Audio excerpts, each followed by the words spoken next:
Everyone to the second round of the FIDE Chess Olympiad 2024. We have the World Championship challenger Gukesh taking on Icelandic GM Vignir Stefansson. Gukesh in top-notch form here, did not play the first round. He was rested there. So this is his first game in Budapest. His opponent is 2001 born. Quite young, 2003 born, 21-year-old Stefansson. And look at how Gukesh adjusts all his pieces, gets ready, and we have arbiter R. Anantraman coming and shaking hands with him. Gukesh getting up and showing respect there. A very wonderful gesture by him. And off we go now. Let's see how this goes. D4 by Stefansson. He's rated 2531, a strong player, actually 2023 Icelandic champion. And Gukesh, of course, plays knight to f6 here. C4 played by Vignir. And Gukesh generally likes to play e6, and he does so today as well. We hardly see Gukesh going g6 like the King's Indian setup.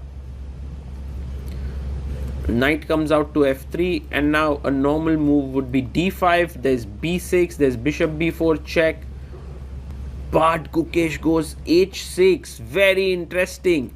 He plays this. It's reminiscent of his game against Nijat Abaso from the candidates, where he went h6 in a must-win game in the Queen c2 Nimzo Indian. It's just a waiting move here, I feel. It's just something that takes away a few options from white and takes the game in virgin territory. Bishop d2 played, now offering a trade of bishops. Gukesh can take it, but he comes back, bishop e7. And now Stefansson goes bishop to g2, putting his bishop here, wanting to castle. And Gukesh is the one who castles it out here first.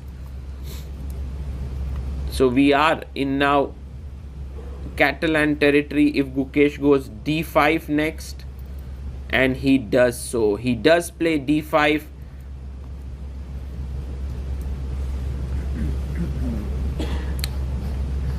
And Stefansson continues normally. So generally, instead of the move h6, you would have a pawn on c6. Is h6 really useful? Is the big question here behind Gukesh's play, and I think it is. It does come in handy when some bishop g5 or everything is stopped there. Knight comes out to d7. So Gukesh completing his development. He has a good time lead on the clock. That is one of the good things that has happened because of his opening play. He's very well prepared. Plays a5. This is slightly gaining space on the queen side, and if white goes a4, the b4 square is weakened. But Vignir goes knight to c3, and he's just trying to go for the e4 break if he gets it. So Gukesh now takes the pawn. He takes it and tells his opponent that you cannot recover it so easily. Knight goes to d2. This is a nice move. You want to win this pawn. At the same time, b5 is impossible because c6 is hanging. So Gukesh goes for the natural knight d5, attacking the bishop. And this is a very typical position in the Catalan. Knight takes c4. And now Gukesh is going to take on f4. Yes, he takes it. Let's try to understand what's happened here. White has more space. His pawn structure is slightly mangled, but he has more control in the center.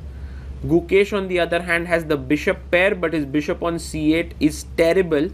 I don't even know how he's going to activate everything. Knight comes to e5. Yeah, it's much easier to play as white somehow. The knight is well placed. The bishop is very well here. King h1, rook g1.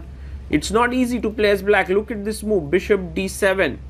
Somehow Gukesh still playing his moves quickly, which just goes to show that he has quite some deep understanding of this opening. And maybe he studied it. e3 played by his opponent, and Gukesh drops his bishop back to e8. So this bishop on e8, slightly passive, but when the knight moves from f6, king h1 played, trying to get his rook here, When the knight moves away from f6, you can play f6 and the bishop can get activated on this diagonal. King h8 played. Very important move there. Just getting out from any potential action on the g file. Now rook g1 played. So white is playing slowly and steadily. He is trying to up the pressure here. Rook comes to c8. Maybe aiming for the c5 breakthrough. Then the bishop would get activated here. Rook d1 played, stopping c5, because if you play c5, can take, and then this is trouble. Also the b7 pawn is hanging, so Gukesh goes bishop d6, trying to make a space for the queen on e7 before going to c5. This game is a slow maneuvering struggle, and I think such battles against Gukesh are a bit dangerous. He's very creative in general, and let's see what he brings here, because his position doesn't seem to have too much of firepower, as you can see here. Queen e7 played, and Vignir goes knight a4. I like this move because you are stopping c5. You're also looking at b6. In fact, you're not stopping c5, right? Because 1, 2 and 3. So you can play c5, but Gukesh prefers to wait. He goes rook c7. And this move is kind of deep. I'm not really sure I understand what's happening with rook c7. Knight comes back to d3. And now queen d8. Okay. What is Gukesh's deep idea here? Rook to c1 played. And beautiful move, knight d5. The plan seems to be f6, and then the rook can go this way. Wow. a3 played. I think this just queen d8 and knight d5 seems to be such amazing coordination bringing moves. f6 played, queen d2. Now looking at this pawn, maybe Gukesh should just move his rook away. That seems normal. But he goes g5. Wow, what a move. If you take here at g5, the rook will swing over, and this pawn is tremendously weak. So he goes queen takes e5. He chops off the pawn and tells Gukesh, well, where's your compensation?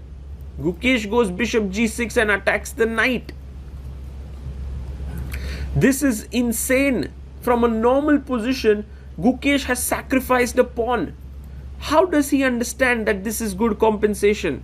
I'm not sure.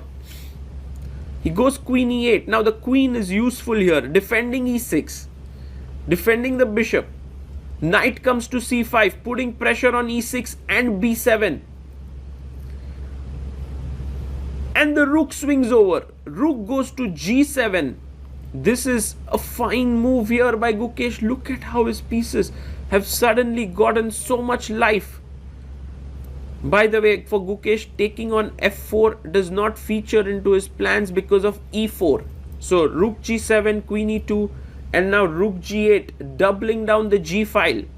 The pressure is mounting on Vignir because he's not able to do something concrete. He has to wait, play the waiting game. And now Gukesh plays another waiting move, bishop b8. But perhaps now take, and e4 could be an idea, but then the f4 square is weak. So queen d2 played. You can see how white is a little bit confused, moving the queen back and forth.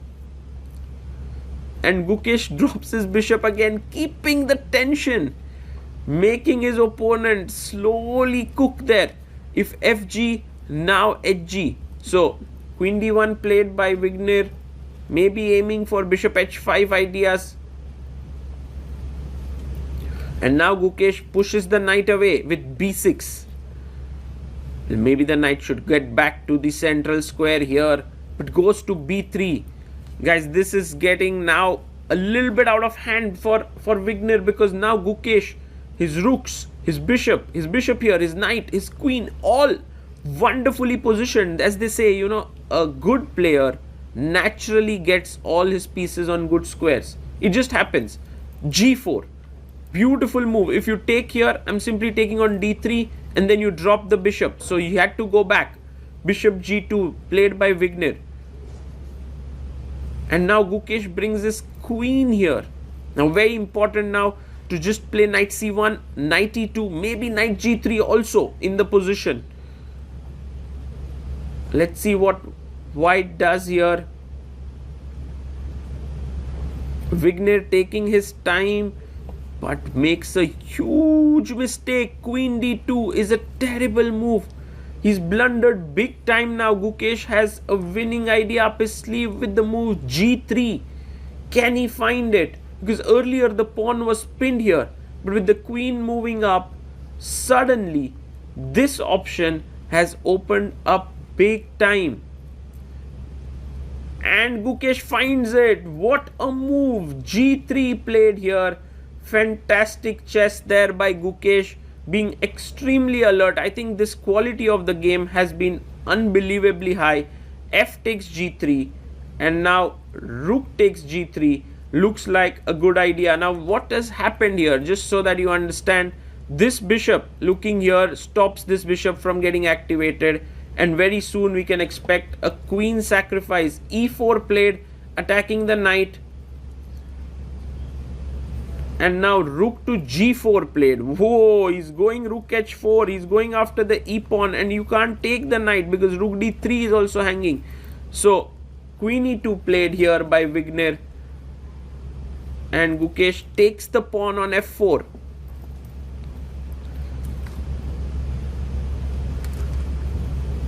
Well, if he takes knight takes, the bishop will enter. Yes, the bishop comes in, and look at the x-ray down here. I can already see some queen sacrifices coming in on the h2 square. You can see the opponent shaking his head. It seems like there's nothing much left now.